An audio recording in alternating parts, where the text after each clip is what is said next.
Hello everyone. Hopefully you guys have started to hear some of the news going around that we have begun, little by little, to reopen life as normal.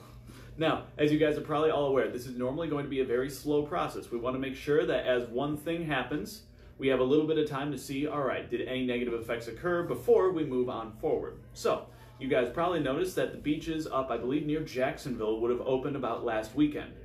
First off, they want to see how did people react? Did they overflow it? Did anything happen that was out of control? Was it well controlled? And then afterwards, we're going to monitor for a little while. I believe we're coming up around the week mark, which is our typical incubation period, to see, all right, was it safe? Did everything go okay? But as I'm sure you guys are like me, you want to make sure that even as things start to open back up, you're staying as safe as humanly possible. So I want to give you guys the latest updates we have in terms of what the current research seems to show in terms of, all right, what can I do to make sure that I keep myself and my family safe? Current recommendations are still saying we should stay below groups of about 10 people. You'll notice even here, whenever we're working, our groups are staying pretty small. Katie has been staying in the back office, making sure everything still gets run well, but staying well out of range of everybody. Dina is currently staying without too many people sitting next to her, and we try to spread ourselves out in small groups throughout the gym, so we don't ever have, and we don't have more than 10 people in the gym at a time, but we don't have anybody too close to each other anyway. This is what you guys are going to be looking for when you're making sure that wherever you're going is having a reasonable way of going about things. So as restaurants start to open up, you're going to make sure you're going to the places that have a little bit of extra space between their tables and aren't accepting full capacity yet. Just to make sure that as we're going through this experimental stage, even if you are a little bit antsy to get out of the house, you're doing it in a smart way. The other thing, of course, is when possible, and you see us doing it here, every party available should be wearing any mask that they currently are able to use. Obviously, you guys have probably seen that the best masks out there are the N95s, and those are, of course, very hard to get a hold of even for our healthcare providers. But for those of you who are using cloth masks, we do have some good evidence about what you can do to make sure you're using the best ones possible. So, as we're taking a look, we obviously know that the tighter the weave the fabric, the less it's going to get through it.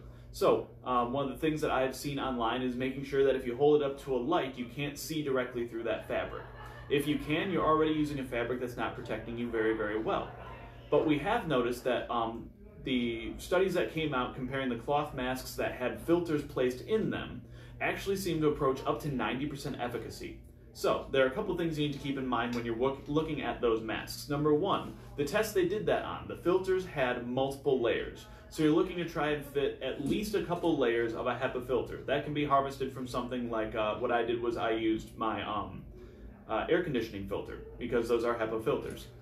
Trying to get the highest end one of those and putting multiple layers, as many as you can comfortably still breathe through.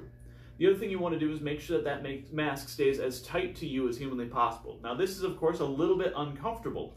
However, the tighter that is, the less air is going to get in and around it, the more has to pass through that filter, which allows us to get that higher level of efficacy. So a snug fitting multiple filter cloth masks does seem to work fairly well, and that is perfectly okay to use. We do also notice that the surgical masks, while not as effective as the N95, does provide a certain level of protection. The other thing that they did was they compared people who were wearing masks on their own and their rate of infection when an infected person wore the mask and when both wore. The best case scenario, of course, is when everyone was wearing the mask. If both parties were wearing the mask, you were far, far less likely, up to almost, I believe, 97 to 98% less likely to have any crossover.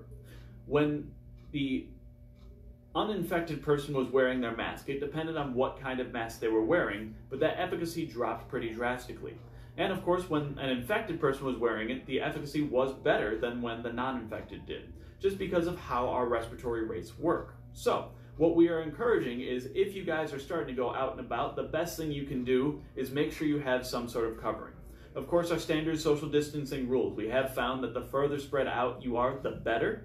However, it's still a good idea to make sure you have any protection humanly possible whenever you're starting to do this. Anybody, I encourage people to consider that anybody you don't know, every person they've contacted is for sure not infected, should be considered somebody that we want to wear a mask around. I know that's going to be super inconvenient for a little bit, but it's going to be one of the best ways to make sure that as we start to reintroduce life, we're still staying safe.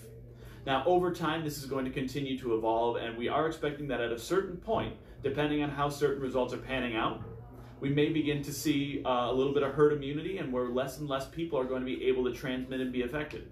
That's great news, but until we've heard that for sure, it's best to assume that everybody in your life has a possibility of bringing things back home to your family. So it's always a good idea to stay as safe as possible, making sure that everybody you're in contact with, when able to, is wearing a mask, making sure you're wearing the best masks available to you, and of course washing hands as frequently as possible, washing surfaces as frequently as possible with the appropriate materials.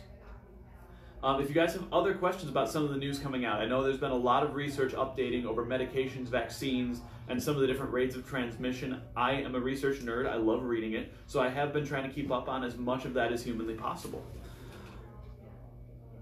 Yeah, so Helen is talking about using a coffee filter and a double-layered cloth mask, and we are finding that even coffee filters, because of how tightly they are woven, do seem to have a little bit of efficacy.